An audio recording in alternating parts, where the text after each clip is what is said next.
We do have mentorship for undergraduate and graduate. So far, we do have around 22 mentees in the undergrad mentorship program.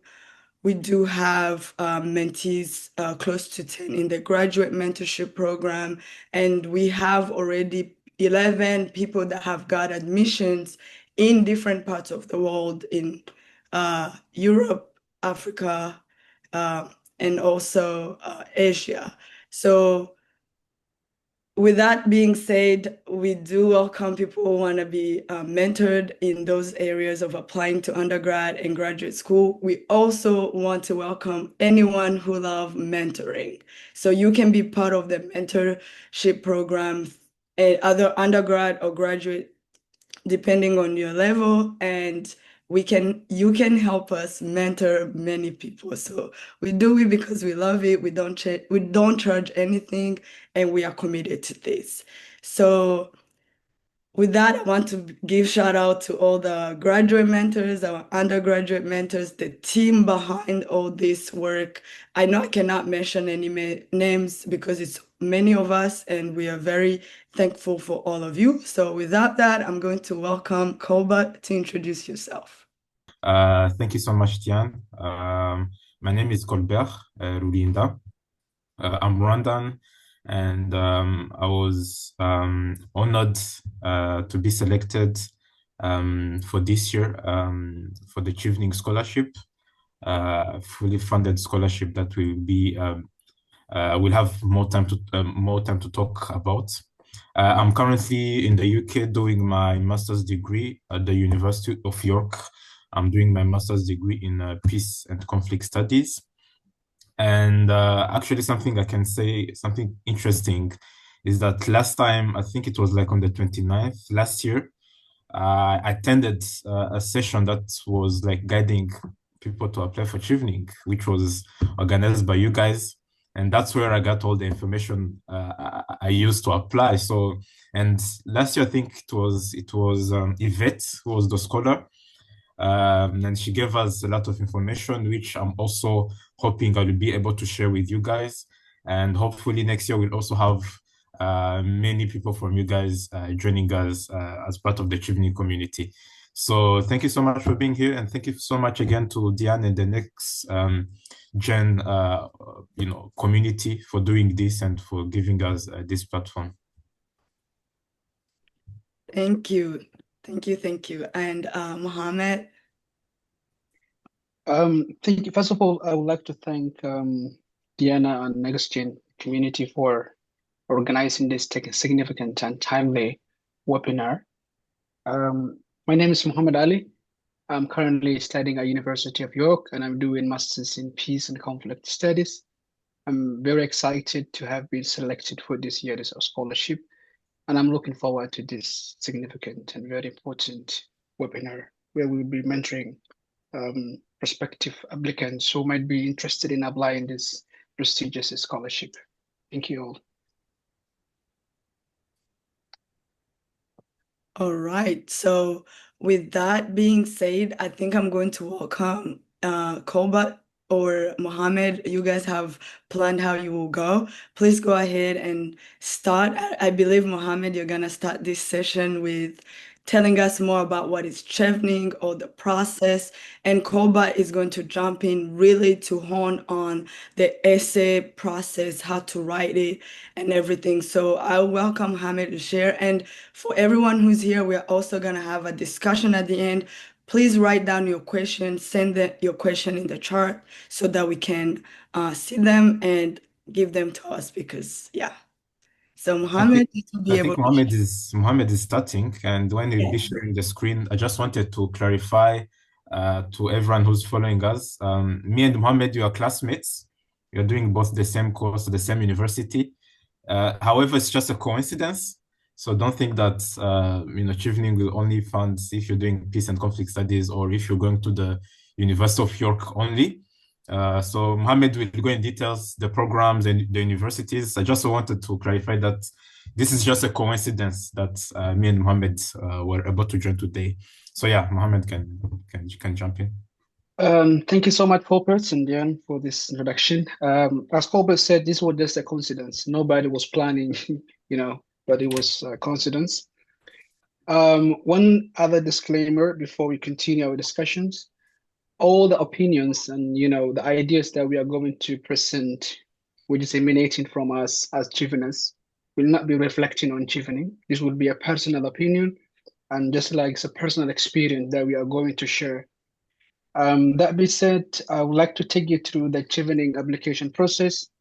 If you would allow me to share my screen, that's going to be great.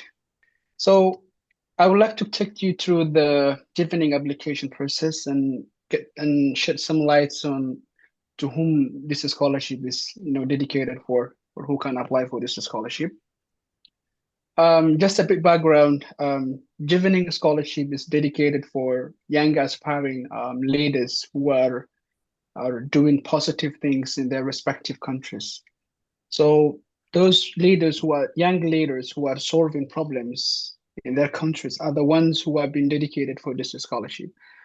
And over 50,000, young leaders being drawn from global have actually benefited from this prestigious scholarship. And it's 1 year program fully funded by UK government. It includes everything related to your accommodation, your tuition fees, and everything will be fully covered by the UK government. There's nothing you need to worry about. I have a slide that will be focusing that. We're gonna discuss here the Chevening mission. So what we need to see here is what is the mission of Chevening, the core principles of Chevening. So one of them is it's all about leadership. So Chevening heavily invests in young aspiring leaders who are driving positive change in their home countries and contribute to solving international challenge. So some of you, especially, I know you guys are coming, some of you are coming from Rwanda. We are very cognizant about situation in Rwanda already. I came from Somalia. I'm really aware of the situation in Somalia. So Chevening always likes to invest like these leaders who are solving problems in their countries. Another thing Chevening mostly cares about is like network. So they mainly focus on global networks. They will give you the opportunity to link up with fellow scholars. They will give you the opportunity to network with esteemed professors who are teaching at top class universities in UK. That is this will actually enhance or foster international collaborations and also understanding cultural thing because people are coming from different backgrounds. So that is another key component of Chevening mission or Chevening principles. Another thing that Chevening mostly focuses on is like it gives you the opportunity to enhance your academic excellence. They will give you the opportunity to study at top-notch UK universities. Like you will be having the opportunity to be enrolled at one of the top-notch universities in the UK and the program you choose. So it will be fully, it will be fully covered by the Chevening. And later on, once you complete your studies, you will have the opportunity to hone those skills and apply in your country to specifically address those issues that your country is actually facing. I think now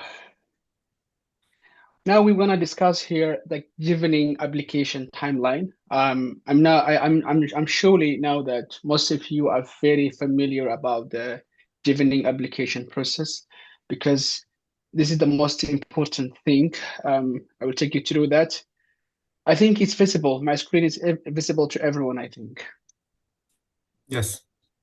All right. So this is the Chevening application timeline.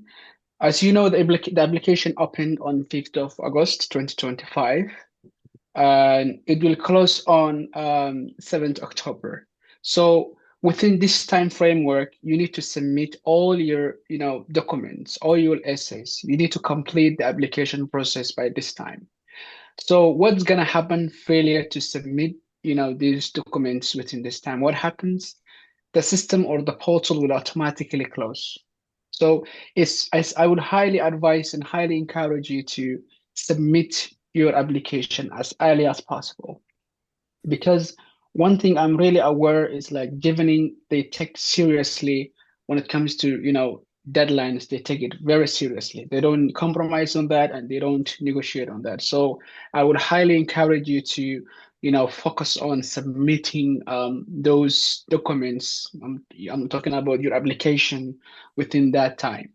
So after that, what happens? Um, from October 2026, what happens? What happens is like that you have submitted your application already. They will see the eligibility criteria. They will see if the application you have submitted is in line with the given eligibility criteria. They will reject that. Um, and then from mid-October 2025 to January 2026, a reading committee will assess the work that you have submitted. They will assess, they will review your essays, and they will ensure. And after they check everything, they will send back to your respective, UK embassies or high commissions in your respective countries. So from mid-February, this is when the shortlisted results are done. So once you are shortlisted, they will inform you through email. They will tell you that you have been invited for interview. And once application have been reviewed, British embassies and High Commission produce a short list. So the candidates are invited for interview. So if you make to this stage, then you are good to go. And getting to this stage itself is a privilege. So it was not a walk in the park. It was like it was involved a lot of tedious and hectic process, starting from crafting your essay to everything. I understand that. From March 2026 to April 2026, what happens? The interview takes place. So you have been shortlisted and you have been invited to interview. So the stage you have to you have to submit your reference letters. So I think you need to put the names of two reference on your portal before you submit the letters, you know. And on this stage, by the end of the interview, the global interview, you will a period, you have to upload the reference that you have submitted. The reference must be two letters, one from your academic and the other one from professional work, from your organization or the organization you're working for, the institution or the government you're working for. So you have to have, those references submitted by that time. So they take it seriously. Please be careful with that. From mid June, this is when the results are announced. So whether you win or not, you will get a feedback from them. They will notify you through email that you have been selected for the scholarship. So if they say we didn't select you, they will write you an email. They will say we regret to inform you like that, and then they will go from there. And on July 9th, 2026, what happens? Now you have submitted your everything. You have been shortlisted. You have been selected for the scholarship, conditionally selected for the scholarship. So when they say you have been conditionally selected for the scholarship, it means you have to give us an unconditional offer from one of the three universities you have already submitted. So they want you to submit that unconditional offer on 9th of July. If you don't do, then that means like they will leave you. They will never wait you. You have to be, very careful. And I think there is something I want to make, but I will make at the end of the discussions. I'm sure we will be receiving questions in regards to this, but we will shed more lights on when we get to the essay writing tips as well. From September to October, the study in UK starts. Your journey to study in UK begins. So just like I and Colbert and my other colleague who is also on the panel, we had gone through the same stage. So now we are starting our studies in UK, which is September. So I think this is the process and the the application guidelines. So let's come to here. This is the most important thing. I want everybody to take note or to take stock of this in party. So this is the eligibility criteria. For you to be eligible for this scholarship, so what are the requirements? One of them is like you have to be a citizen of a Chevening eligible country. So where you can get this, you can go to the Chevening online portal to check this. It's a wide of information, there. You can check it there. Return to your country of citizenship for a minimum of 2 years after your award has ended. So Chevening wants you to go back to your country. The reason they invest in your education is because they want you to hone the skills that you have garnered while you were in UK, so that you can put into practice in your home country. So they want you to go back to your country and solve the problems that you have said you will solve when you were submitting your essay. So the third one is like you must have completed or you must have an undergraduate degree from a recognized university in your country. So this section, there is like a more detailed, information that I will be sharing with you. But I will get to that stage when we get to the interview tipping states, because there are some universities that don't accept, some degrees. So there are some tips I will share with you when you get to that stage. The fourth one is like you have to have at least 2 years of professional working experience, which is equivalent to 2,800 working hours. So, and I think this must be after you have graduated from the university.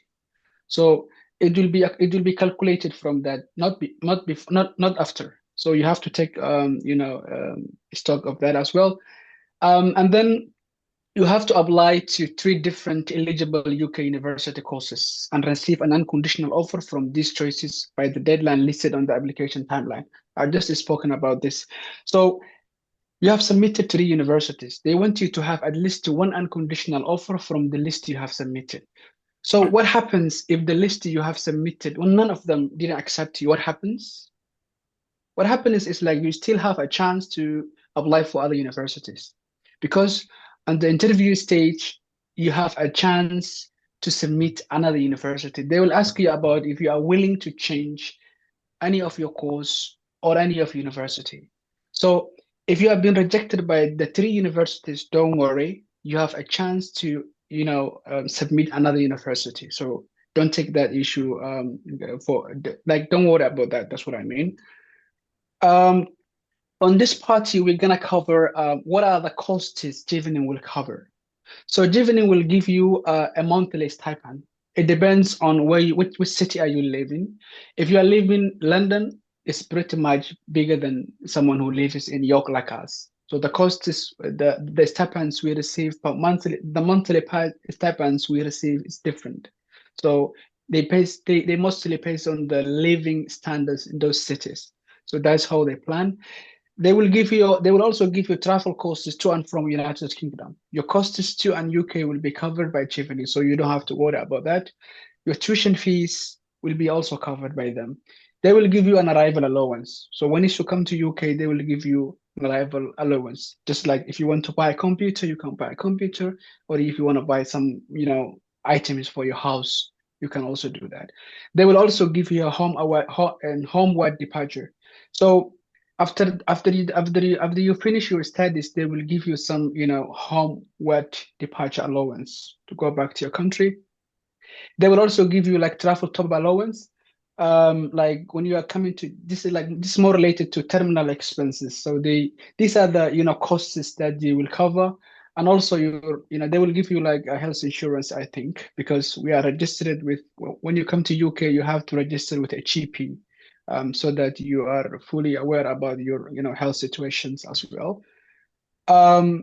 Key resources for scholarship applications, for Chevening scholarship application.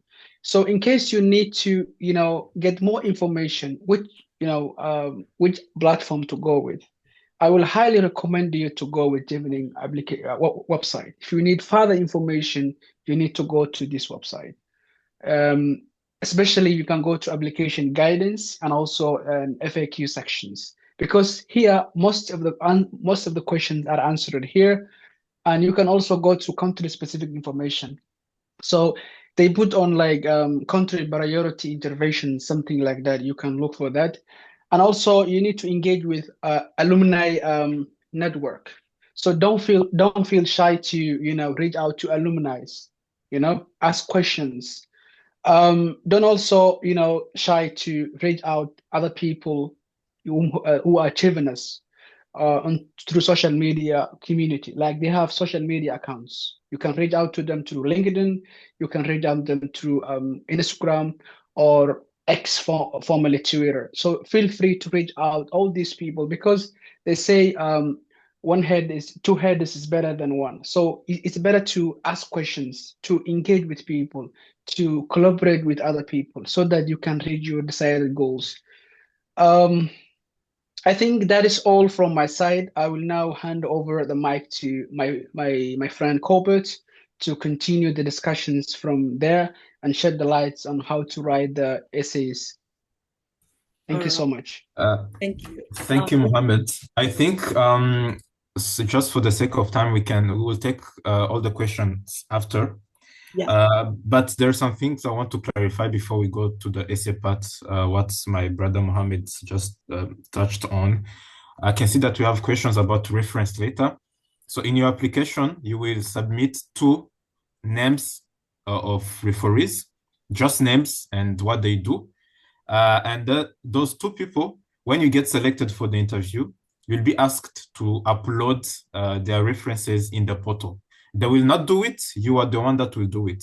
So they will basically write the reference for you. They will give it to you and you will upload it yourself in the portal. So it's very easy. Mohammed talked about Chevening covers tuition fee.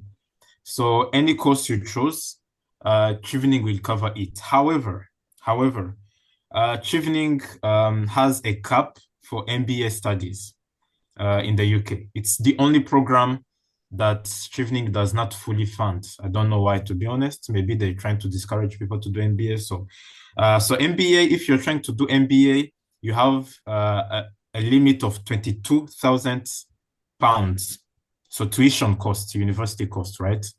So if your MBA is above 22,000, you will add the surplus yourself. However, any other program you choose, it can be covered 100% by Chevening. So Mohammed talked about the Chevening website. You have to go to the website and search your course.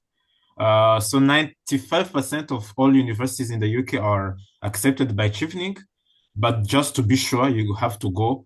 There is this page called Course Finder. So let's say if you want to study public health, you can go and search public health. They will show you a list of universities that teaches public health and all the programs, so you can choose. And then just one thing again, I want to reiterate. You have to apply Chevening and apply to university differently. It's two different things.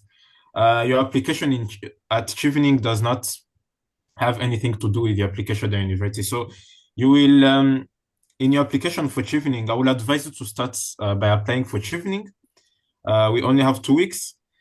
In your application, you will be requested to say 3 universities. So first choice, second choice, third choice. And then it will be your responsibility to apply to those universities individually. So there are some people that get Chevening, but they're refused or rejected by university. So make sure that the 3 universities you choose, you are confident that you will get in, right? And as Mohammed said, at the interview stage, you will have an opportunity to change, but just to be safe, make sure that you have a plan A, plan B, plan C, and make sure that you are confident that one of those 3 will accept you, whatever happens. I saw someone asking, can you bring your wife for 2 years? It's actually 1 year master's degree. We have a fellow Chevener now that has a wife and a kid, a baby. However, Chevening will not cover for your wife or for your baby. So it will cover for you, and if you're bringing your wife, you will have to cover everything for them. So you know what? So let's just head into the essay writings, and then we'll come back to the questions. And Mohammed, if you can maybe answer a few questions in the chat. Oh, unfortunately, before going to the essays, let me also answer one question. There is this new law this year, this new criteria that you must have 2 years experience after graduating university. It's unfortunate because last year, anyone, even fresh graduate, could apply. But this year, it means that you have to apply if you have graduated before October 2023, I think. So 2 years, you must have 2 years of professional experience after your graduation, your bachelor degree. It's unfortunate, but yeah, there's nothing we can do about it. So thank you, Mohammed. So allow me to share my screen, and I'm going to jump into the essay writing. I'm going to try my best to use a few minutes, but I'm going to also try my best to share as much information as I can, because everything you can find on the website, but the most important factor in the application at this moment is writing good essays. So with that being said, so let me share my screen. Yeah, so Chevening, there will in your application, when you open the portal after you submit the few documents you are required, you'll be required to fully to answer 4 essays. I will go in details in the essays. So each essay has a minimum of 100 words and the maximum of 300 words. So again, last year it was 500. So I don't know if it was a good thing or a bad thing, but this year it's only 300. So you will have to be concise and also effective in writing your essays. So Chevening requires or encourages people to use the STAR approach or the STAR framework while writing your essay. So the STAR, STAR, is basically situation, task, action, result. So all the examples will be given. So you're basically saying what was the situation? So what was the challenge? What was the task, or like what was the responsibility that needed to be taken? What was the action? So basically, what did you do, to address the challenge, the situation that you had on hand? And then what was the result? And this is the most important. What was the outcome? What was the impact that you had, that your actions had? And later on, you can also add what is the lessons learned. So let me give you examples. The first essay, it's the leadership essay. So this is the essay that you will see in your application if you have already started or if you're starting. So let me see. Let me move. So the question is, describe a time when you demonstrated leadership. In your answer, please address the following. What was the context or challenge you faced? So basically, what was the situation? What specific action did you take as a leader? What was the outcome? What was the result, as I just said? And what did you learn from that, leadership experience? And this last one was added on this year. We didn't have it last year. It is, how has this experience shaped your approach to leadership? So what I'm going to do, I'm going to give you 2 examples from my essays, from Mohammed's essays, and from another Chevening scholar called Keza. So I'll be giving some example from different contexts so that you can get like guidance. But of course, please don't copy and paste because it will be flagged. So the first example for leadership for the first essay, before I show you, so this is the example.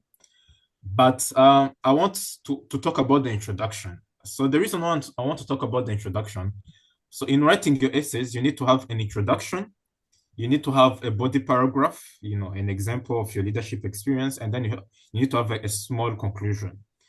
This first essay is very, very important. Why? In the last event when there is a farewell event that was conducted by the British Embassy.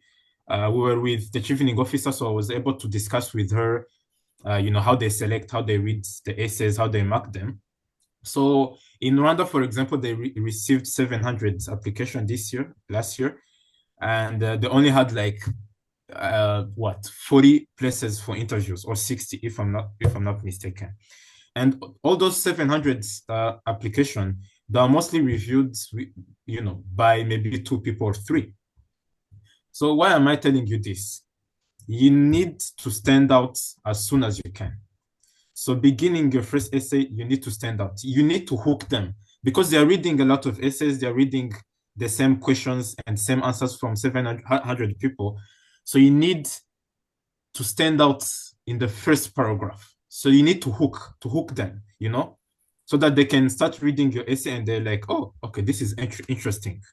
Why am I saying this? So the first introduction, those are the first lines they're going to read in your application. So instead of doing the common mistake of defining leadership, saying, to me, I think leadership is whatever, they already know that. For me, this is an example from my essays. I started by saying my journey in leadership was influenced by my personal experience as a boy who was born in a country recovering from a tragic event, the genocide against the Tutsi in Rwanda.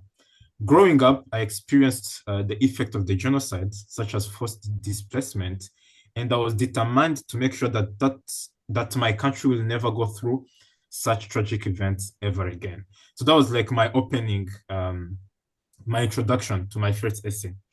So this is my first example, using again the STAR approach. I realized that the youth were not engaged enough in rebuilding peace. So in 2015, in my last year in high school, I co-founded Rwanda We Want, a school club whose mission was to empower the youth and equip them with the knowledge and skills to be agents of sustainable peace. So I just talked about the situation. I realized that the youth were not engaged in peace building. And then my action was to actually start a club in high school, to empower the youth and equip them with knowledge about how they can sustain peace in Rwanda, so that to make sure that we'll never have the genocide again. And then what was the results? I organized 11 weekly mentorship sessions, bringing together 161 students to reflect on their role in becoming good leaders of tomorrow.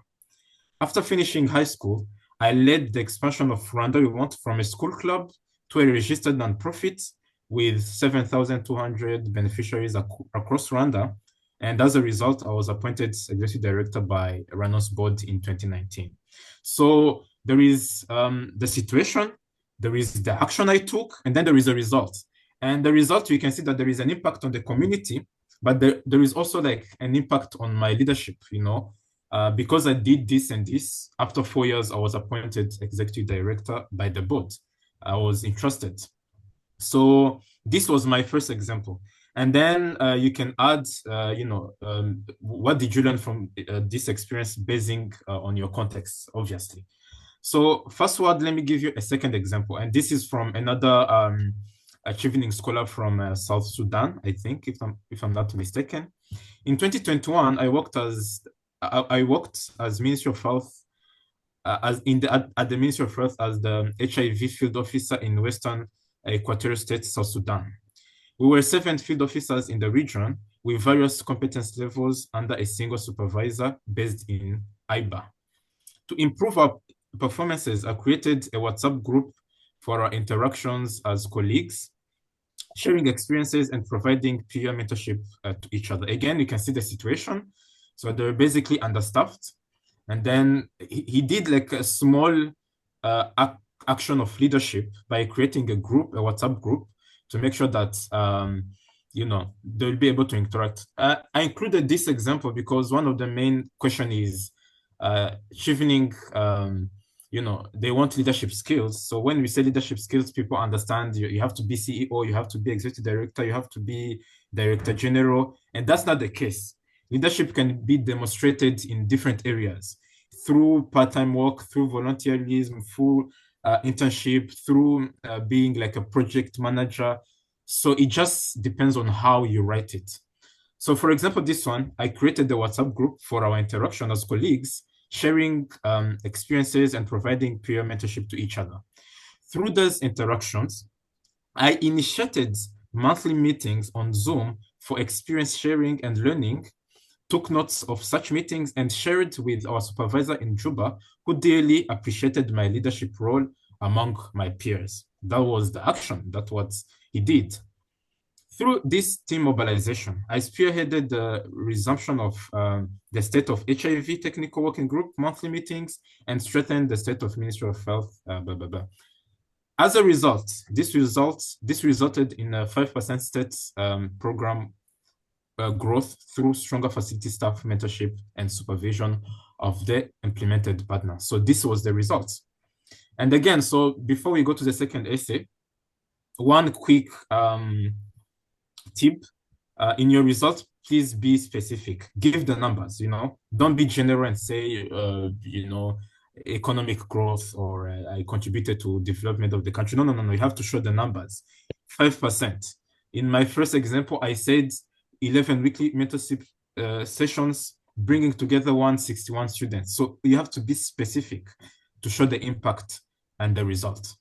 So those are the two examples I had. So I will share those slides with Diane so that you can see them after.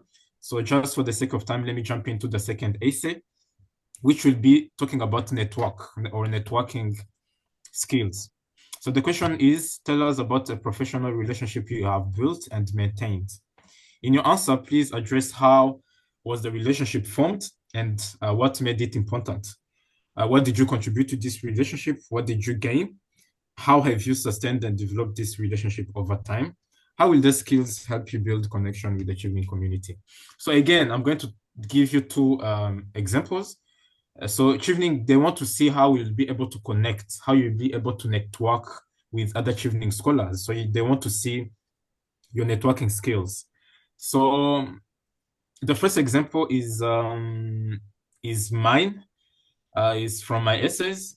So my network, was like an introduction. So my networking experience has been diverse. In 2020, again, for this essay, you have to use the STAR approach as well. I will show you. In 2020, I realized that Rwandan youth were at high risk of experiencing intergenerational trauma, considering our country's history of genocide and the lack of awareness about this topic. So this is, again, the situation, the challenge. So in December of that year, during the UN celebration of human rights events, I met the Israeli ambassador to Rwanda. Bearing in mind the similarities between the Holocaust and the genocide against the Tutsi, I reached out to him and he agreed on a meeting with me to discuss how we can address this issue. So this was like the action I took. What did I do, right? So the A. We held an online meeting in January 2021, and the ambassador was supportive of the idea. So we signed a partnership between the embassy and Rwanda. We want to remember the organization I'm heading, through which in the span of 2 years, we organized 4 conferences titled Intergenerational Trauma and Its Effect that aimed at raising awareness about this issue and how to deal with it. So this was basically, the result from the partnership, from my networking skills. And this resulted in a 78 improved awareness about the subject among 251 youth participants from 4 districts. So again, you have to be specific. If you see the question, it says, what did you contribute to the relationship? What did you gain? How did you sustain the relationship? So you need to be specific. How did you meet the person? How did you reach out? Were you able to sustain the relationship for more than 1 year or 2 years? So you have to be specific as much as you can. So let me give you another example from my colleague, Mohammed, very quickly. In May 2024, I was interested in attending a workshop on strategic communication for preventing and countering violent extremism organized by IG. Leveraging my communication skills, I explored the center's website. There, I found the name of a lady named Martha, the director of strategic communications at the center. So you see, basically, he's being too specific, the actions he took when he was networking. I searched her name on LinkedIn, sent her an introductory message about me and requested to attend the workshop. A few days later, she replied to me and requested that I sent my email address for an official invitation. With this network, I have gathered relevant knowledge and later shared it with my colleagues at Tubsan Center, which then enhanced their capacity in countering extremist propaganda promulgated by extremists and terrorist groups. Again, the result of that networking. So you just don't say I networked with someone. You say how you did it, but then what did you gain? What did the community gain? So what was the result? What was the impact of your networking, right? So let me just move this. So he continues saying, I still sustain my networking relationship with Martha by inviting her for a coffee conversation whenever I come to Nairobi, Kenya. Recently, in return to this, I helped Miss Martha with data collection research she was conducting in Somalia about defectors. So this is another tip.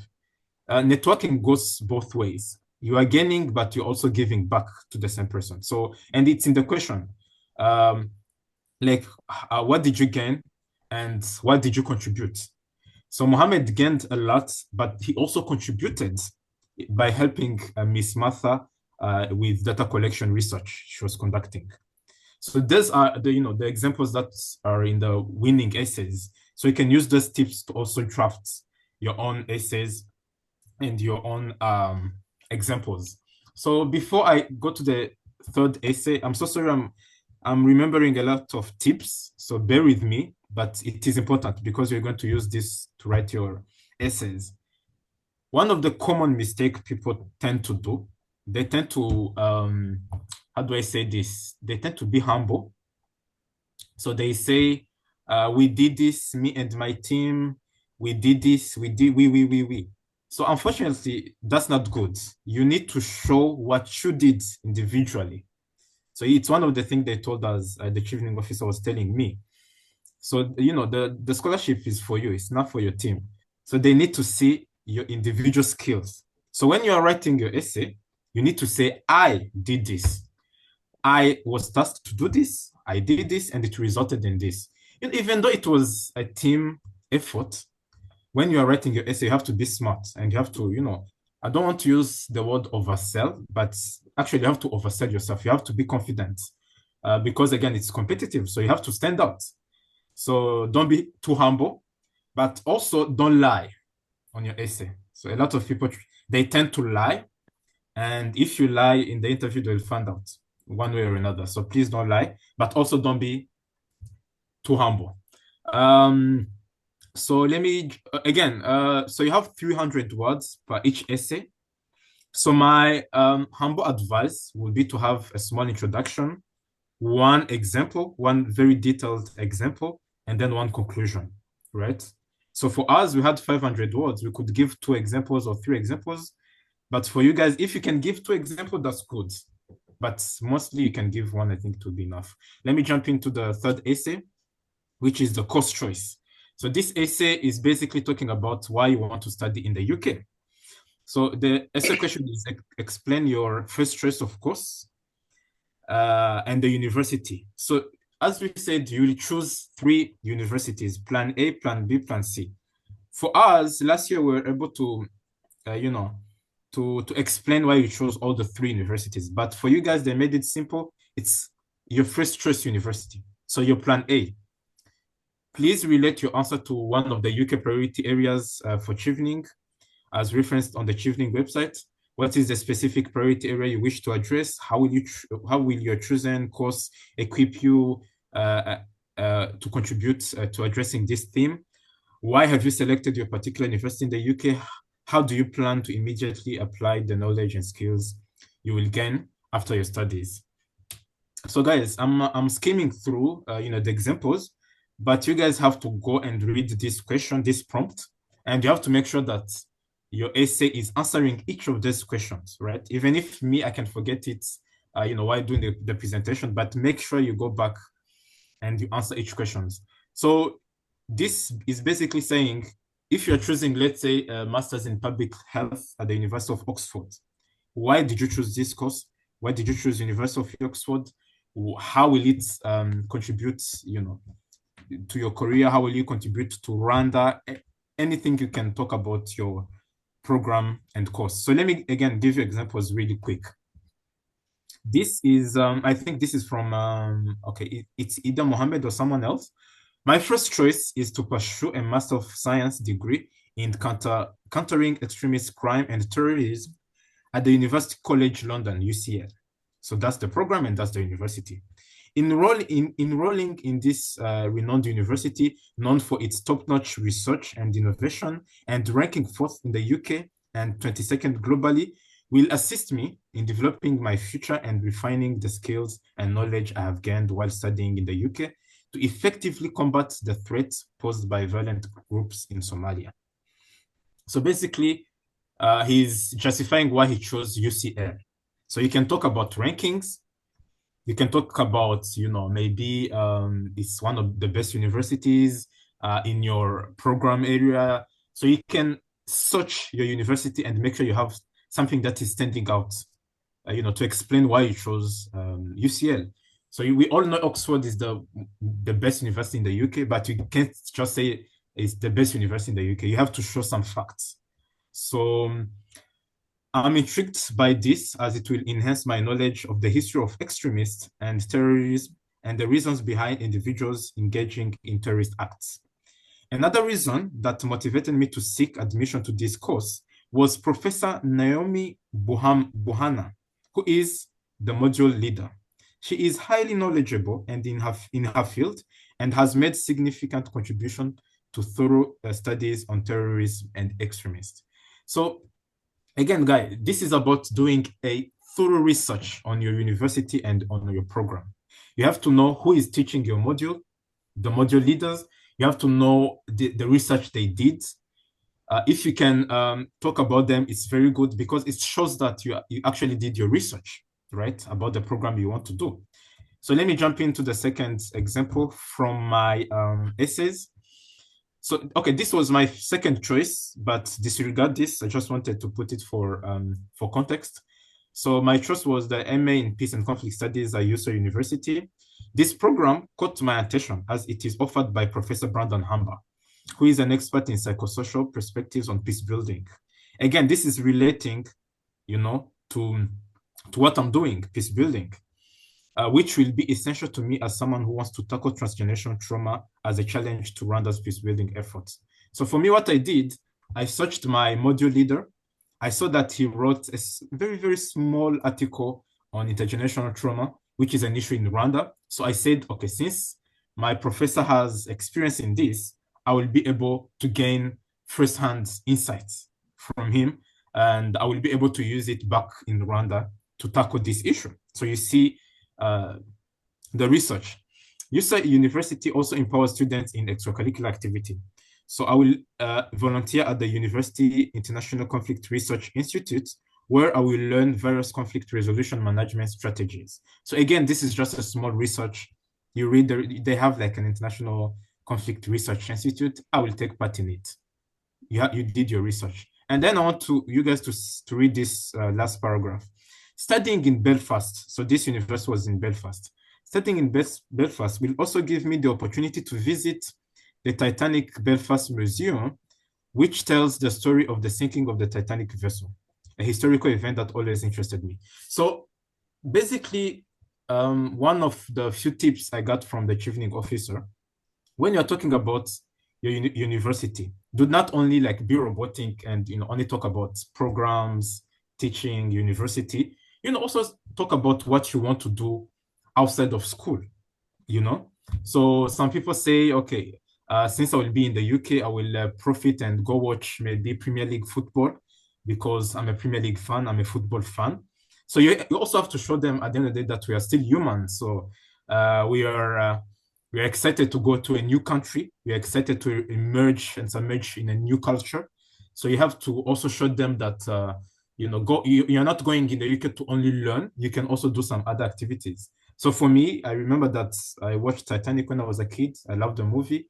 And then just coincidentally, the university I wanted to apply to was in Belfast. So, I put in place that small two lines thing just to impress them. But everyone has his own context. Last essay, bear with me, the career plan essay. So I told you guys the first essay is very important, but this last essay is as equally important. So this is where you're going to tell Chevening, if they fund you, they give you all this, this funding, all the money.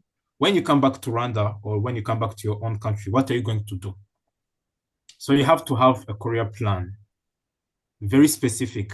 So my advice, what I did for me, I used the SMART approach. So basically specific, measurable, achievable, relevant, and time-bound.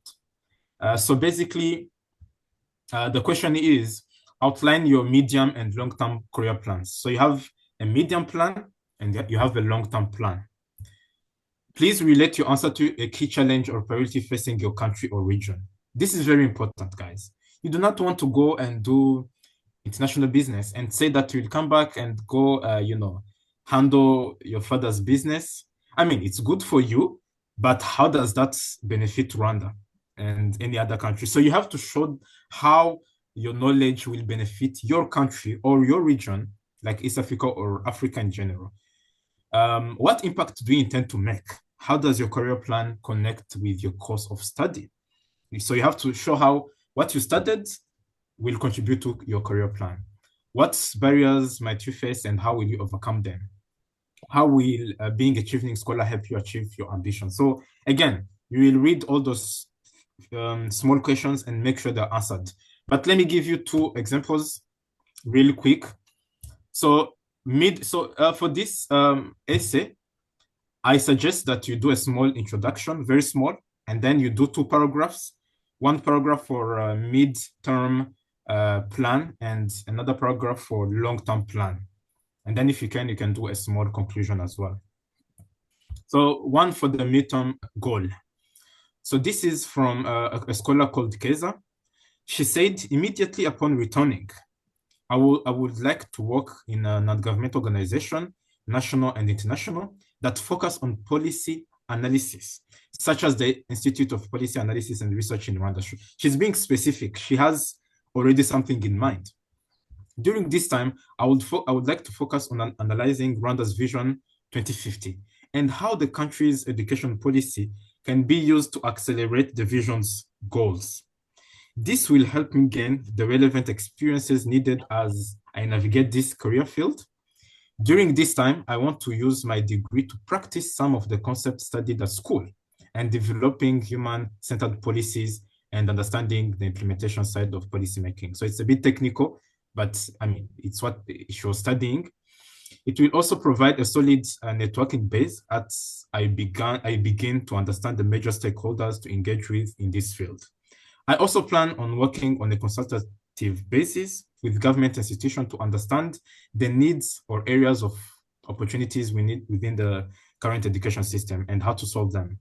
Working with the national institution will provide me with experiences on the process of research analysis and developing policies and educational process. So this is a bit technical, but shows specific with what you want to do and how it will benefit Rwanda.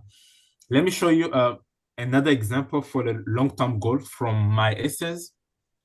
So for me, I was very, very specific. I said, where there is poverty, there can never be peace. So remember, I'm doing peace building, but I'm also saying poverty is a major challenge to peace building in Rwanda, so that you show them why you want to tackle poverty, even though you're doing peace building. After all, if people struggle to meet basic needs, they can't effectively contribute to building peace. As my long-term plan, so for me, I even put in years. So I said from 2031, you can do it or you can't. I will join the Ministry of Unity and Civic Engagement as Director General. Again, being specific, we already have something in mind. To introduce a 10-year program called the Shoboye, Kinyarwanda for I Can, which will facilitate the economic empowerment of marginalized and most affected communities by providing them with various employable skills, financial literacy, and blah, blah, blah, blah, blah. This contributes to reducing poverty and will also align with the UK missions in Rwanda. So I'm showing this will help Rwandan people, but it will also contribute to what the UK is already doing in Rwanda. This is very key. So when you're doing a long-term plan, please go back, search what the UK is doing in Rwanda, their areas of priority. It's on the Chevening website, and try to link it with one of those areas of priority to show them that you're also strengthening the UK's mission in Rwanda. So for me, I said it will also align with the UK mission in Rwanda, which is also to help Rwanda develop into a prosperous country and support Rwanda's own goal of becoming a middle-income country. So this goal is my long-term goal. It's specific, it's attainable, it's achievable, it's relevant it's time bound. So I have like I have 10 years to do it. So anyways, so those are the 4 essays Chevening will ask you. Those are the few examples I had. I will share the slides with anyone who wishes. So to finish, just some general essential tips. Please be original.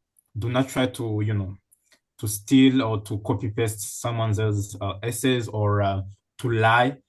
So just be original, be yourself. And one of the very popular question is how can you use AI in your writing your essays? In my humble opinion, I would advise you guys to not use, ChatGPT in writing your essays because they might be flagged. And 300 words is not that much really. But if you were to use AI, please be smart with how you use it. So do not just put the prompt in ChatGPT and copy paste the answer. You will be flagged. So you can use ChatGPT to ask it to with restructuring maybe your ideas. You can use Grammarly to correct your grammar. So you can use it in a very smart way, but please make sure that you're not writing AI's ideas because you'll be flagged. You have to conduct thorough research on your universities, your course, your program you want to do, your module leaders, and so on and so forth. And you also have to be strategic, selecting the courses and the university. We talked about it. The word count is 300. And please make sure you're using diverse examples. So please do not use in the second essay, do not use the same example as the one you used in the first essay or in your career plan. So use different examples as much as you can, to show your experience. And then please start by submitting your Chevening application, and then you can start by applying for the university separately after this. So I think this is it. So let me stop by here. I think that was a lot. And then I think we can take on All questions right. or any feedback. Yes. Thank you so much, Mohammed. Thank you so much, Colbert. Like this was very, very informative. I learned a lot because, of course, I have not done this application and I don't plan to do this application, but as someone who enjoys mentoring, hopefully one day I might meet someone who is interested in this scholarship and, it's good to learn from you guys.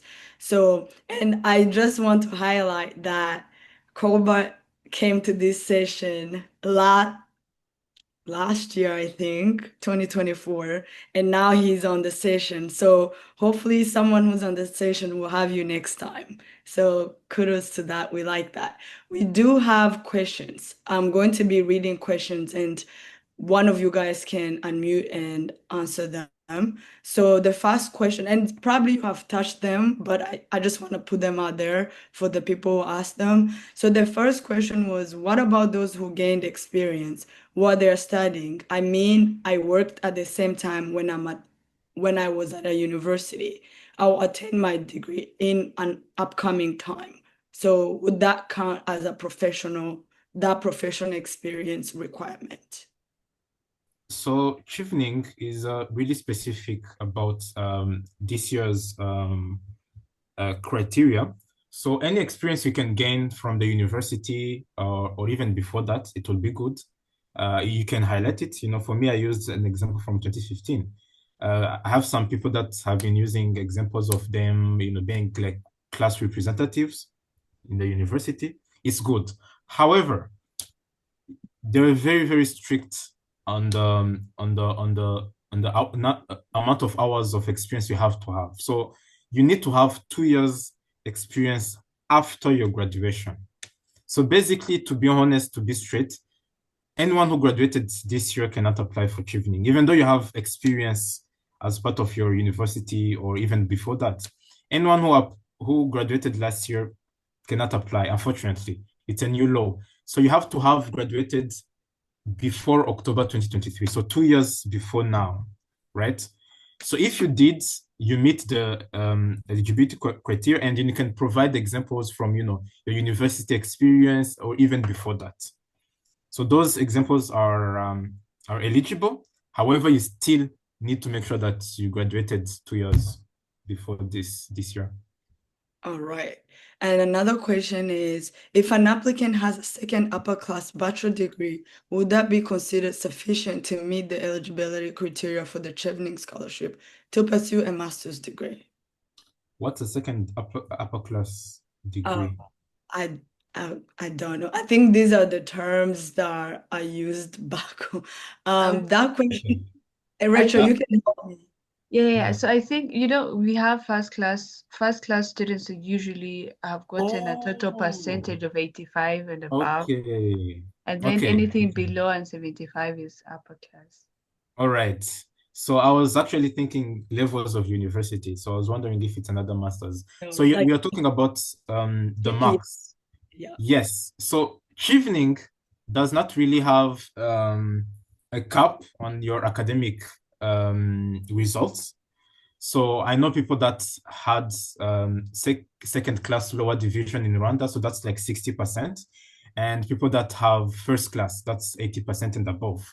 They're all selected by Chevening. However, with that being said, you have to remember that you are going to apply to university separately, right?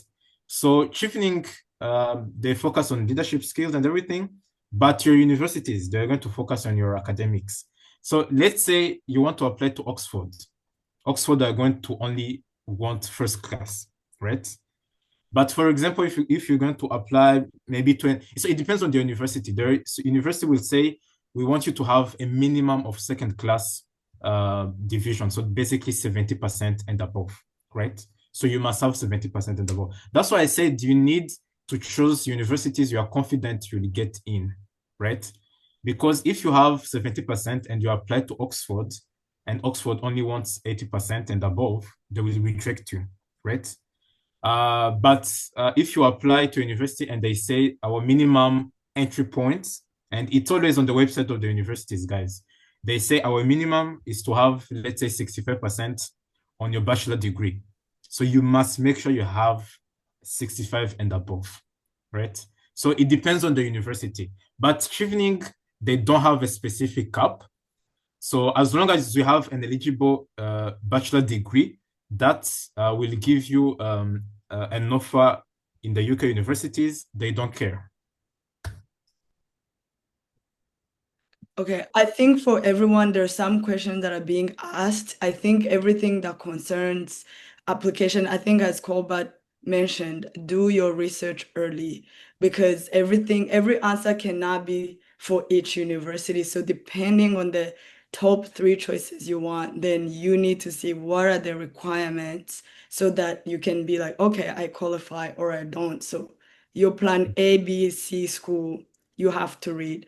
But another question that I have is it mandatory to return to your home country after completing the Chevening scholarship? For instance, if you receive a job offer or wish to continue your academic journey, is it possible to remain in the UK? Is it for me, or I think I can take this question, no problem. Yeah. But before that, let me take another question in regards to grading. Will Chevening care about grading? I think my friend Corporate has already covered that. Chevening will never care about the grade you have. All they care about is leadership. As long as you have demonstrated good leadership skills, you have the chance to apply for that. You will not be, accepted from that. And coming to the question, returning home. As per the Chevening policy, it's mandatory for the person to go back to their respective countries after they have completed their studies. So because the reason you have been given this opportunity is to go back to your country and address the challenges, being faced in that country by leveraging your field or the knowledge that you have garnered while you were there. So for me, it's you need to go back to your country. Yeah. In regards to the use of AI, this is a very important. People these days they tend to use AI for a variety of reasons. But just my friend Corbett has just said you need to use AI for, as language improvement. There are some very useful AI tools that are, used by everybody. So most importantly, like if you want to improve your language, for example, as we all know, English is not your first language. So you can use for enhancing your language, like Grammarly, Gemini, you can use these tools. But don't just like copy paste from ChatGPT and put another essay. Chevening, they have a very detecting AI tools and very stringent policy when it comes to employing AI for generating ideas, and don't just like use prompts and those things. So you'll be flagged. That's just my Colbert had just said. Yes, thank you. So another question came said regarding the requirement of the three universities in the Chevening application. What happens if none of those three universities offer you admission and you are accepted by a different university that you did not include in your original application? Can the Chevening scholarship that you got cover that other university? This is a very good question, and I think I have already, highlighted during my first presentation. So, if you have been rejected by the three universities that you have applied, so you don't have to worry about that. But to be on the safe side, I think this has already been said by my friend Corbett. To be on the on the safe side, it's better to think about the universities that you are applying for. For example, if you go with the big universities, for example, if you go with Oxford University, like getting an offer from those universities is very hard because it's very competitive. People with who has passed with distinction from the world around the world are applying. So you will have less likely chance to get enrolled that university. So what I would advise you is it's always better to research the universities and check the acceptance rates. But if you have been rejected by the three universities that you have submitted to, don't worry about it. You still have a chance to submit another university. So as Colbert has already said, applying in Chevening and applying in university is completely different. You have, but my advice is gonna be like if you are going to apply, you can do it like parallel. You can apply for the scholarship and you can also do the universities. But now, as deadline is approaching you, it's highly advisable to just to work on your Chevening essay. Then you can start applying for the universities. So if they reject you, don't worry. During the interview stage, you will have the opportunity to submit a university of your choice, and Chevening will accept that. All right, I thank you. think we need to be clear on that because we're in October 2025. So you have three universities that you need to apply to, and you need to have an answer by February next year. So that's where they select you for interviews. You need to know if you are selected or if you are rejected so that you can apply to another university. Because at the interview stage, as he said, you can change. They will give you a chance to change. However, after the interview, that's done. It's done. You will not have any other chance or opportunity to change the universities. So if you are rejected after the interview stage and you got the scholarship, they will give it to another person. So apply to universities as soon as you can. Make sure that you already have offers before the interview stage. If you have rejections, apply to another university. All right. So someone said, if I'm applying to the universities separately, do I need to mention that I have also submitted a Chevening scholarship application? Not really. For universities, you're just going to write your personal statement. So unless they ask you your source of funding, you can say that you're applying to Chevening, all the universities in the UK, they know Chevening. It's internationally recognized, so they will understand it. And if some university, before giving you an offer, they might ask for a deposit. So if your university asks for a deposit, that's why you need to show that you submitted a Chevening application and you are waiting for funding. So they will be able to either waive the deposit at the moment or extend the deadline until you know you will get or you will not get a Chevening scholarship. So you just communicate with the university if they asking about funding and everything, but if they don't, you don't have to say it. Okay, this is a question from someone in the attendance, but I also had this question for both of you guys. Can you say how long did it take you to prepare for this application? Knowing the deadline, what was your timeline? Okay, I can start. For me, it took a bit long because I'm always overthinking. So I wrote some draft essays. I went through them. I was changing and editing them. And then I had to give my essays to the scholar of that year, which was Yvette. I said from the webinar I had attended last year. So she reviewed my essays and she gave me some small feedback and some small comments. So I went through them and again I changed them and edited them. So I think it took me like 3 weeks or a month, maybe. But that was because I had time. So you guys have 2 weeks, and I think in 2 weeks you can do it, honestly. Oh my God. I was waiting for you to tell me it took me like 6 months, and then you said No, 3. no, no, no, no. Okay, that's good. So everyone who's here, if you're planning to apply, you still got time to apply. Yeah, okay, Mohammed. I love that. 3 weeks, yeah. So actually, the whole process for the Chevening application is a 1 year. The timeline is for 1 year. So it took me more than I think 4 months, not the essays, but I was when I the essay writing process took me like 3 weeks. But for the university applications, that was a different case. It took me like 4 months because I've been rejected by so many universities.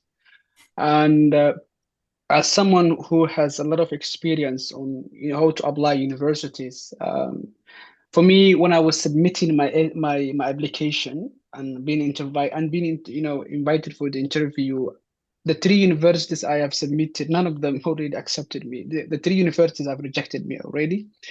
But during the interview stage, I had the ample opportunity to say these 3 universities have rejected me, but I have this one, which is like the current I'm currently studying.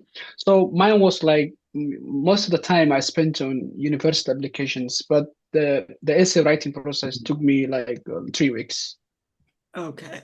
Okay. We still have. So these are going to be questions that people asked, but I think to be fair, if my answer would be really go to the website, go to the university, but I will let you guys answer them. So one person said, Chevening cover. Oh my God. Okay.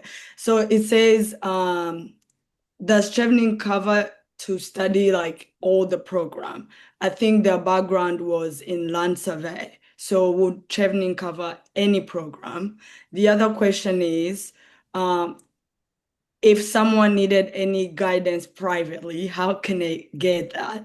And for this person who asked, I think Mohammed's presentation really honed on this. Use the social media, they have their Chevening community full of people, amazing people who are willing to help. But I'll let you guys jump in. Another one said, for reference, do we always need one from an academic background and one from the professional background? Mm. And then are applicants free to choose any universities in the UK? And then apart from academic documents, what are our other requirements to meet the Chevening application? Oof. So I think Mohammed will also help me. Yeah. Let me start the one about references. So the Chevening tells you that you have to submit 2 references. They don't have to be academic and professional. They can be both academic or both professional. but it is advised to have one academic and one professional, so you can have, academic context and professional context. But for example, for me, I had lost all the contacts from my professors in the university. So I only gave two professional references and they accepted it. So you can give two professional references or two academic, but I would advise you to give one professional and one academic reference. About the programs, Chevening can fund any program as long as you show how that program will benefit you and will benefit the country of Rwanda or your country in general. So what I will advise you is, again, as I said, you have to go to the Chevening website. There is a page called Course Finder. So it's like a search. So you write the course you want to take, the program you want to take, and they give you a list of all eligible programs and all the eligible universities in the UK, right? So any program, I know people going to, engineers in transport, epidemiology, air mobility, airspace, peace and conflict studies. So anything you want to study, they will fund as long as you justify it. But make sure you go to their website, search your course, and see all the universities that are partnered or accepted by Chevening, because not all universities in the UK are accepted by Chevening. That's very important. So make sure you go to that page. You will see it. It's on the website. But to be honest, 95 or more percent of the universities in the UK are accepted by Chevening. So if I forgot any other question, maybe Mohammed can jump in. The other question was, so you already answered about which university and program. I think the last one is if someone wanted a guidance in applying, like Koba, you have used Yvette, who was on the session previously, how can they find them? And if I remember, Mohammed mentioned that you guys have a community, like Chevening community that can be found on the website, but can you guys talk about more about that? Oh, go on, Robert. I was just going to say, me personally, I will be happy to provide any support I can, as I was also provided. So I'm going to share my email in the chat. So for any further, questions, or if you finish your essays and you want someone to review them for you, this week is going to be a bit hectic, but in the weekends, I'll try my best to find time to just provide some few comments in your essays if you have them. And if you need any other guidance, I will be happy to do so. So I'm going to write my email in the chat, so Mohammed can jump in. As Koba does that, I really, that is so nice of you and thank you so much. But please do not email asking, can you send me the link of the application? Like these people are very busy, and please do your homework and show really that you have done your homework and you need guidance, because otherwise he will get so much and then it will not even be helpful. So please do your homework, because I mentioned this because I see people asking such questions and sometimes someone cannot respond because they think you're not ready. So please do your homework. These two people really mentioned about doing homework, research before applying. So thank you so much, Colbert, but everyone on the panel, please do your own research. Okay, Mohammed, you had something to mention. I just wanted to say, anyone who wants to, have their essays reviewed, or, they can reach out to us personally.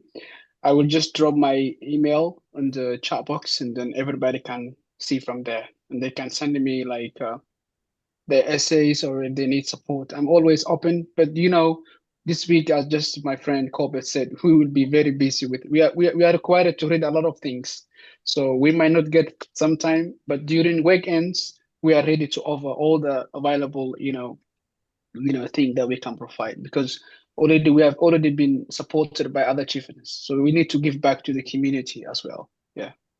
Yes. So also, if I can jump in, there are some other resources that you can use, Chevening resources on their website, but coincidentally also surprisingly on YouTube.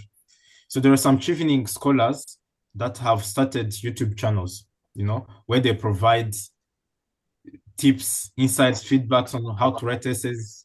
everything we just did today. So I will advise you to go on YouTube. For me, I'm not a YouTuber, so I don't have any YouTube platform, but I know a lot of Nigerians, South Africans, they have YouTube channels. So if you can just say, Chevening tips, application tips, you will see a lot of resources. So please also look into that. Yes, thank you so much. And then I will really, really echo on also LinkedIn. Let me tell you, I mean, Colbert, I know Colbert because of Rwanda We Want. We don't know each other in person, and that's how impactful things you do can be. But I reached out to Colbert through LinkedIn. So even if you don't have email or phone number, LinkedIn is a source that you can use. So please go ahead and use that. The other question was, would it be an issue if your undergrad degree is in two languages, home country language and an English translation? That's a tough question. So as a degree, as a diploma? Yes, and this was from Tessa, if you're here, but I think they mean as a diploma, like the way they started. Yes. We study in English, but I think they started in their home country, but they have an English translation. So I guess they can communicate in English at the end of the day. Yeah, I was asking because I studied in Cyprus and our degree was presented in both the Cypriot language and in English for Okay. people who want to apply in other countries. So yeah, I was just wondering if it's an issue. Which country are you from? Sorry?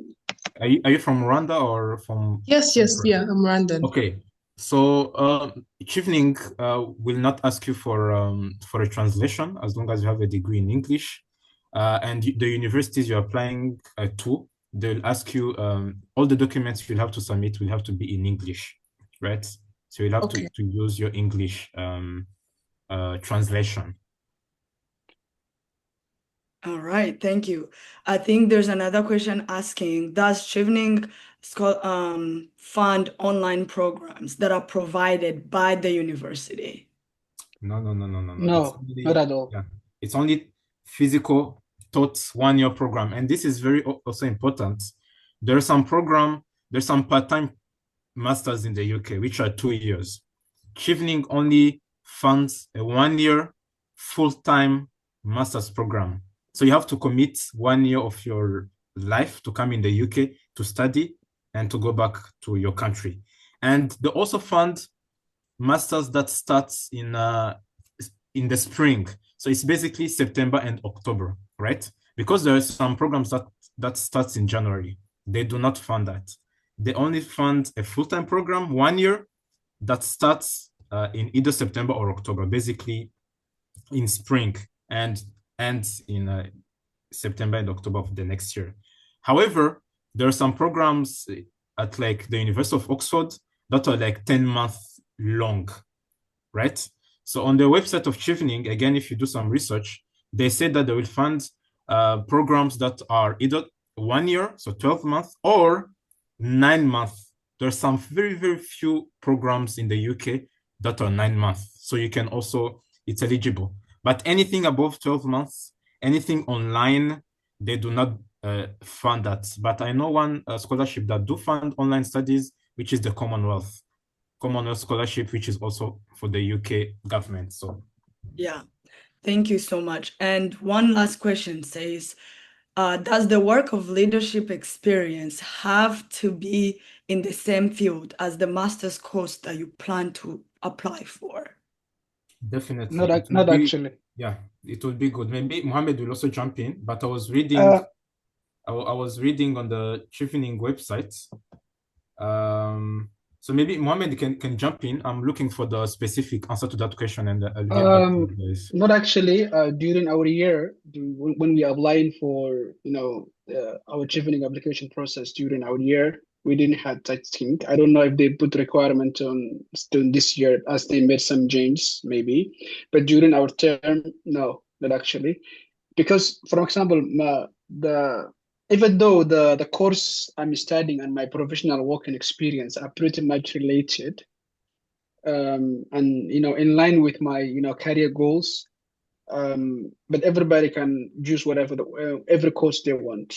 it's not must that if you, for example, if you are going to study counterterrorism or peace and conflict studies, it doesn't necessarily mean that whatever you have been doing should be reflecting on what you're going to study or your professional working experience. So I don't think so. But they might have made some changes. Maybe Colbert can shed lights on that. I will give him the floor. I don't know if you can see my screen.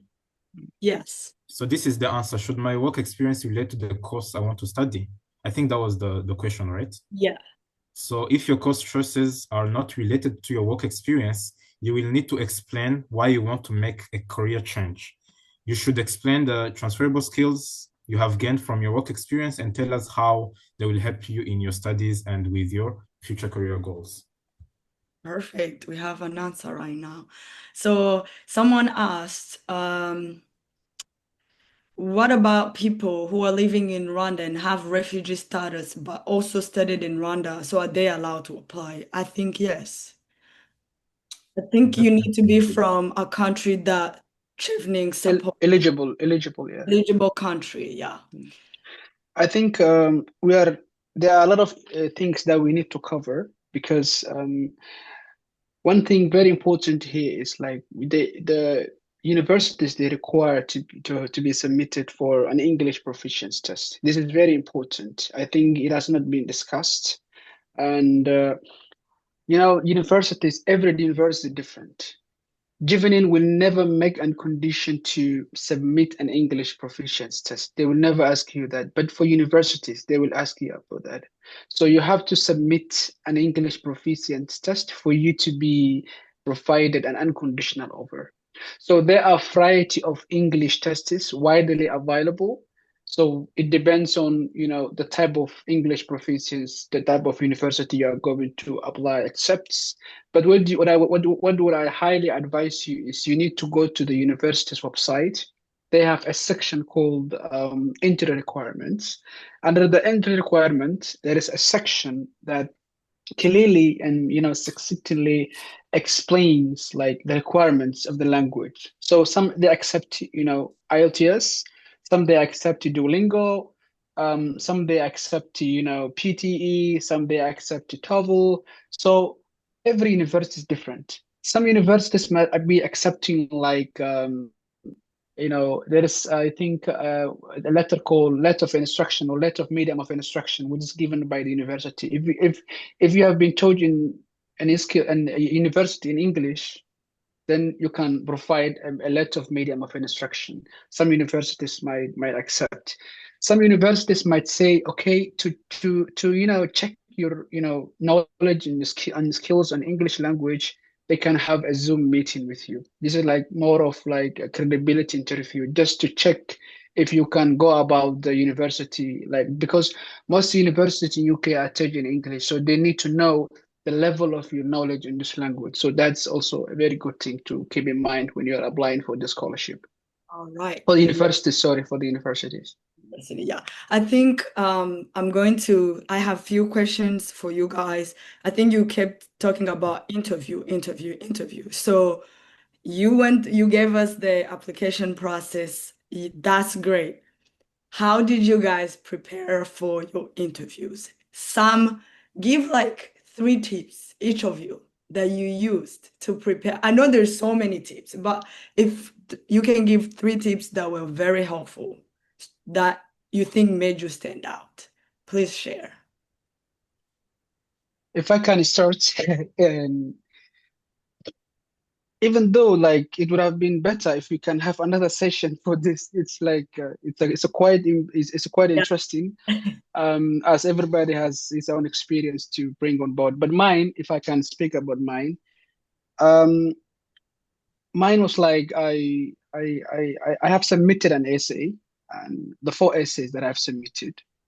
What I did is like I just focused on the 4 essays. I read the 4 essays entirely, and then I have conducted a lot of mock interviews with a friend of mine, and he's the one who actually reviewed my essay. His name is Paul Faisal.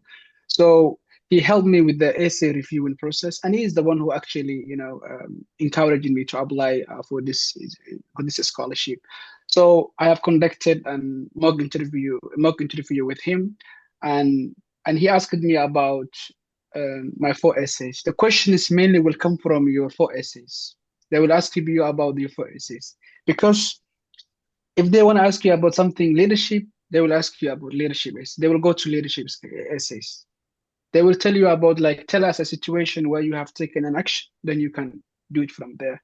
My advice to you is, like, if you need to focus on your essays, you need to rate your essays entirely from start to end. You need to consistently, read your essays. And the second advice I would give is, like, you need to conduct as many mock interviews as you can, because conducting mock interview will give you the opportunity to improve. In case you want, like, if you have done wrong in some areas, you can do some improvements in the future. So that is my, natural advice that I can give to prospective students who are just interested in applying for this prestigious scholarship. Thank you, Colbert. So I think, to me, what Mohammed said, and then I'll just add that your efforts is going to, I mean, the outcome is going to reflect the effort you put in, right? So in the interview stage, what I did on my behalf is that I did like a thorough research of, the Chevening Scholars, the interview experiences. I went to YouTube. I reached out to random Chevening Scholars. They gave me advices and everything. But you have to put in effort. So you have to go back to your essay, read them carefully. That's why I said you cannot lie on your essays, because they're going to ask you questions in the interview. So you need to understand what you wrote. You need to understand your program. Specifically, you need to understand what you want to study. Some people, they want to study like environmental change or something, and then in the interview, they ask you a question about environment and anything. So, and you don't know anything about it, and it's bad. So you need to understand your topic. You need to understand your program. You need to understand your experience. You need to have a plan, your personal and career plan. So you need, to be ready. Any question that they can ask in your field and in your experience and in your program, you need to be able to answer it. But mostly in the interview stage, they mostly re-ask questions from the essays. So they tell you, we saw that you wrote that you did this and this and this. Can you elaborate? So what do you think this outcome? What was the impact of this and this and this one? What could you have changed? So why did you choose this university and not this one, which is better maybe? So they ask like questions like that. So you have just to put in the effort, go back through your essays, do research, go to YouTube, reach out to Chevening Scholars, just be ready. Yeah. All right. I think we are coming to an end of our session, and this was amazing. For everyone who attended, thank you so much. And you have these guys' emails, you have LinkedIn, you have YouTube. Please use all you can so you can, stand out in your application. But I just want to highlight things that they mentioned. And probably some of the things I think is always important. As someone who always try to mentor people, guide people through application, I always tell people start the application early. You never know what can happen when the deadline comes up. So do not wait, 1 week before the deadline and apply. They mentioned always do your research before applying. This is a common mistake that we as applicants sometimes do. We just like look over some things. So doing your research will help you submit a great application, but also will help you in interviews. So if you're doing interviews, definitely with how much research you have, you are going to be great answering those questions. Leadership is not being a CEO or a big person. Something small can be very impactful. So please, not that when people say leadership, it's not being a president of this or running this big thing that is known. Be specific on impact and results. I think they mentioned this in when you're writing your essays. And I don't think this is only about Chevening. If you're here and you want to apply at anything, you need to use this type of style of writing. The last thing was individual skills. When you're writing, use I and not we. That is a big deal. So before I close up, for Mohammed and Colbert, last thing, give one piece of advice to someone applying this year and upcoming years. Okay. One. So for me, as I said, so there is this thing I once saw, which someone saying, whoever wants it the most can have it. And again, I know I said it and I'm going to say it again. The outcome will reflect the effort you put in. There is a lot of people applying for Chevening. In Rwanda this year, as we had more than 700 applications, we only had 7 scholars, right? So you need to put in the effort. You need to obsess about it. If I can use the word obsess, it's not good, but bear with me. Don't take this scholarship as any other scholarship. That's the common mistake people make. So when you're all applying for scholarship, you're applying for a lot of scholarships, which is good. It's okay. You have to have plan A, B, C. But please do not let that, reduce the quality of your application. So if you're applying for Chevening, it's very competitive. For the next 2 weeks, please just focus on it. Do your research, go to their website. They have lots of resources. Go to YouTube, lots of resources. You reach out to me or Mohammed, but please put in the effort.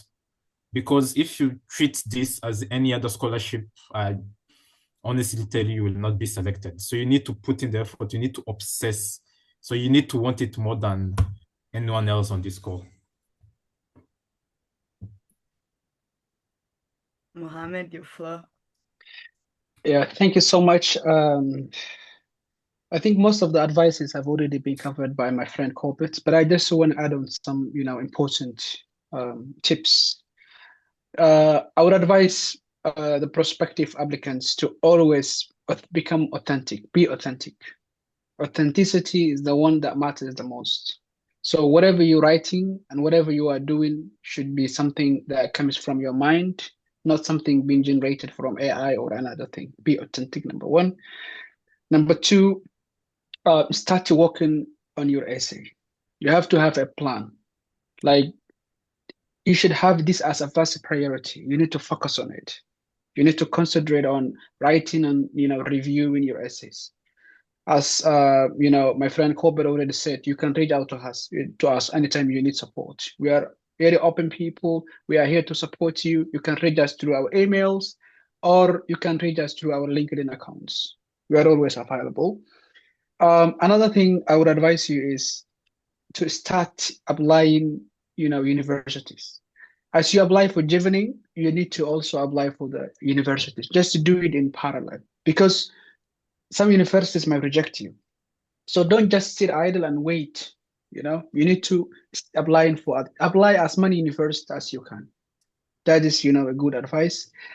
Another thing I would advise you is and this is very important. Some universities might want you to submit an English language requirement.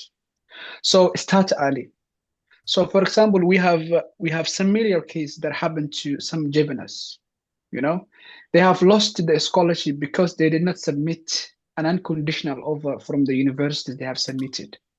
They have been rejected by the university because they did not submit an English proficiency test.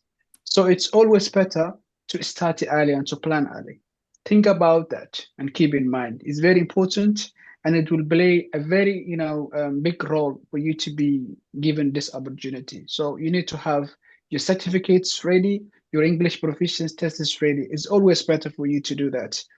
And one more advice I would give you is, every university will require you to write a personal statement. This is very important. This is this is what will pave the way for you to be given an unconditional offer. So there are structures, there are outlines on how to write a very captivating personal statements. It's on the university's website. So if you're going to, for example, if you're going to apply University of York, it's on the website. So you can, search like what did they want the, personal statement to be. So what needs to be put there. So they want to see there why you have chosen for this specific course and why you have chosen for this specific university and how it will actually, shift your career goals and everything. So they want to see all the things, and these are the most important, points that I will advise you to keep in mind when you are applying for this scholarship. All right. Thank you so much. And for Jen, everyone, I'm oh so yeah, sorry. go I ahead. know we're closing, No, no, go ahead. but I really have something I want to talk about. Mohammed just said this is one of the issues Chevening always has, especially in Rwanda, the LTS, because it's expensive. We have to be true to ourselves. I think the LTS in Rwanda is like $400. It's expensive, so people don't want to do it without knowing that they got the scholarship, right? Which is fair. And they end up like they have like a conditional offer from the university, the condition being the LTS, and they're waiting for Chevening. And then when Chevening selects them in June, they only have like 3 weeks to submit the unconditional offer. So they go under the pressure and the stress to do the LTS in 3 weeks. And then last year, I think like two failed. And so they lost the scholarship. So one thing Mohammed did not talk about, you can apply to the university without the LTS. It's okay. So most of the university, they will give you a conditional offer and they will say, go back and have, do the LTS. I would advise you guys to do it before June. Do not wait to get the scholarship. Please do it.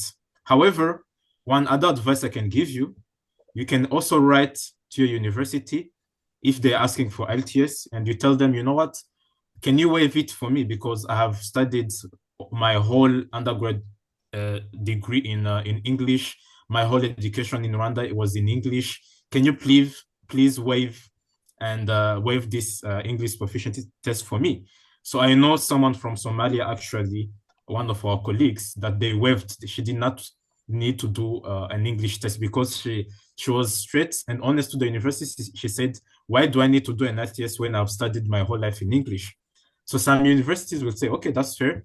They will waive the exam. Some other universities will not do it, and will have to do it. That's good. One last thing, it was needless to say, but I just saw a question, so let me talk about it. We are talking about three choices. Even though you choose three different universities, you need to have one similar course. You cannot choose Masters in Public Health in Oxford and then choose Masters in Peace and Conflict Studies in the University of York. Those are two different programs. So when they give you three choices, they want you to have a plan A, plan B, plan C of universities, but you need to have the same course. So if you're doing a Masters in Public Health, it's MPH, University of Oxford, MPH, University of York, MPH, University of Bradford, maybe. So whatever you choose, you have to have one similar program and three different universities for plan A, plan B, plan C, but you must have one program. So yeah, that's it. Thank you so much. And for everyone on the panel, I know we had three speakers, but something came up for one of our speaker. But Amelia right now is currently an MS candidate in tropical and infectious diseases at Liverpool School of Tropical Medicine in the UK. So just I gave her LinkedIn. She's also willing to be reached out. She couldn't make it to the session because of personal reasons. But this is an example that, there's different masters that you can be doing. This was someone that was going to be bringing another perspective from not in uh, peace and conflict studies, but in more of a science side.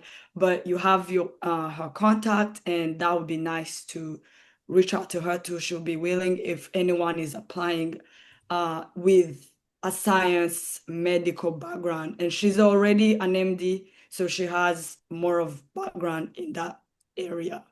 So with that, I just want to thank everyone, and I'll welcome Rachel, who is the amazing director of Next Gen. I cannot end this without welcoming her to conclude this session. Thank you so much, Mohammed. Thank you so much, Colbert. And let's keep in touch. All right, all right. Thank you very much, Diane. This was a huge surprise. I didn't know you call me up. And unfortunately, I won't be able to use my camera, but I want to say thank you very much to our panelists, Mr. Mohammed, Mr. Colbert. This is usually, planning is one thing, but executing is another thing. So seeing that there are people willing to share the information that they have with other people, that for us means a lot to us. And then to our audience today, as I think something that has stayed with me in this session is Mr. Colbert's testimony of saying that last year he was part of this session. So sometimes when you attend these kinds of info sessions, you don't feel like, okay, you're like, this is another webinar, this is another info session. There's nothing much that is going to come out of it. But trust me, when you hear everything that you heard today, when you go back, you do the research, you can be the next scholar of that particular hour that you're pursuing. So please, let's develop that spirit of, being a go-getter, putting in. Our mentors usually say that 100%, there is 100% chance that you will not get accepted into that award, but then there is a 50% chance that you're going to get into that award if you apply. So whatever the obstacles, I was going through the messages and people had different queries. If I have a second upper class, can I really get into this? But one thing you need to understand that everybody is unique. You might have your second upper class degree, but then at the end of the day, you find that maybe in the areas of leadership or any other, maybe you had an initiative that you were running that makes you outstanding. So sometimes the best way to know whether you will get it is applying yourself and doing it and making it happen. So thank you very much, everyone who attended today. We have much webinars that we are planning, and those that we conducted previously. You can always go back to our YouTube channel. We had one on Erasmus. We had another one coming up about roads. Last 2 weeks, we had one about Stanford, Hennessy, and one thing I love about these sessions is that they're run by African scholars. So you know that if they have walked this journey, you also can walk this journey and actually get something big out of it.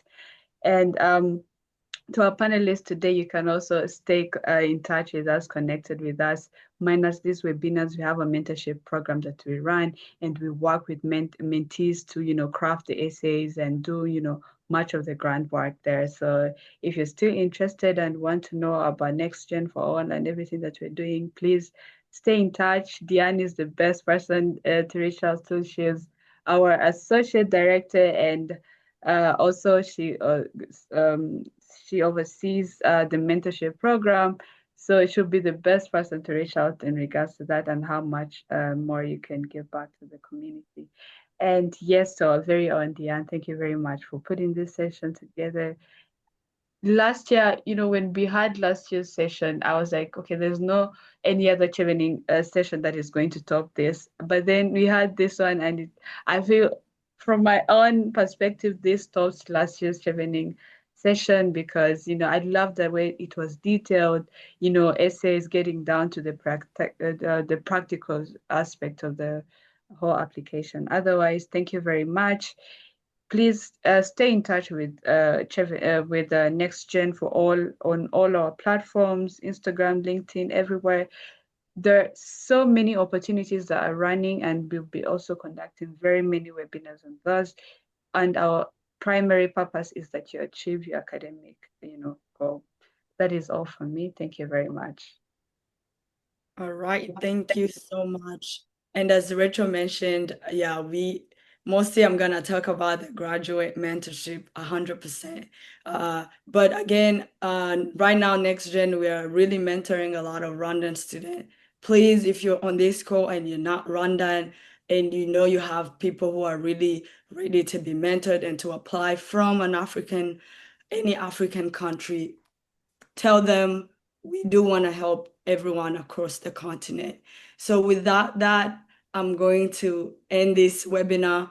Thank you so much for everyone who joined, and I hope this was informative for everybody, and let's stay in touch as everyone mentioned. All right. Good evening, morning, afternoon, wherever you are. Thank Bye. you. Bye.